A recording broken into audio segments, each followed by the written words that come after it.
তার চুল কাটতো আর নখও ছেটে দিত। সে তাকে নিজের মেয়ের মতোই ভালোবাসত। পুতুলটিও ভাবত তার বাবা মা দুনিয়ার সেরা। কিন্তু সব বদলে গেল যখন নারীটি এক আসল শিশুর জন্ম দিল। পুতুলটি ভয় পেল যে এবার তাকে ফেলে দেওয়া হবে, তাই সে কিছু একটা করার সিদ্ধান্ত নিল। কিছুদিন পরই পরিবার ছোট্ট লিসার ঘাড়ে এক অদ্ভুত দাগ দেখল। দাদি রাগে ফেটে পড়লেন। তিনি পুতুলটাকে তুলে মাটিতে আছাড় মারলেন আর মাটাকে আলমারিতে আটকে রাখলো। চোখের পলকেই 5 বছর কেটে গেল। লিসা বড় হয়ে গেছে। একদিন খেলতে খেলতে তার মার্বেল স্টোর রুমে চলে গেল। সেটা আনতে ভেতরে গিয়ে সে সেই পুরনো পুতুলটাকে পেল। সে ওটাকে তুলে বাইরে নিয়ে এলো। অবশেষে পুতুলটি আবার তার মাকে দেখলো। মা দেখলো তার চুল লম্বা হয়ে গেছে, এমনকি তার নখগুলো আগের চেয়ে বড় হয়ে গেছে। কিন্তু লিসাকে এত খুশি দেখে তার একটুও সন্দেহ হলো না। কয়েকদিন পর লিসা পুতুলটাকে সব জায়গায় সাথে নিয়ে যেতে লাগলো, কিন্তু পুতুলটা লিসাকে ঘৃণা করত। একদিন সে লিসার এক সহপাঠীকে কামড়ে দিল, কিন্তু মায়ের মনে হলো কাজটা লিসা করেছে। পুতুলও যে কামড়াতে পারে তা কেই বা বিশ্বাস করবে। পরে পুতুলটা মায়ের সবচেয়ে প্রিয় ছবিতে আঁচড় কেটে দিল। রাগের মাথায় মা লিসাকে খুব বকলো আর খারাপ মেয়ে বলল। এসব দেখে পুতুলটা মনে মনে ভাবলো হয়তো মা এবার তাকে আগের চেয়ে একটু বেশি ভালোবাসবে। সেই রাতে পুতুলটা চুপি চুপি মায়ের বিছানায় উঠে পড়লো, কিন্তু মা লাইট জ্বালিয়ে তাকে দেখেই ভয়ে জোরে চিৎকার করে উঠল। পরদিন মা পুতুলটাকে ময়লার ব্যাগে ভরে পেছনে না তাকিয়েই নিচে ফেলে দিয়ে এলো। কিন্তু বাড়ি ফিরতেই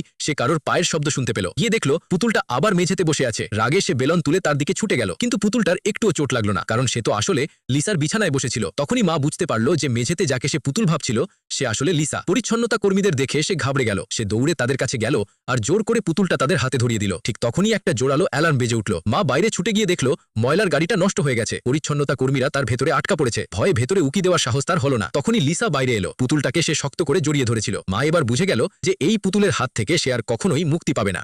এক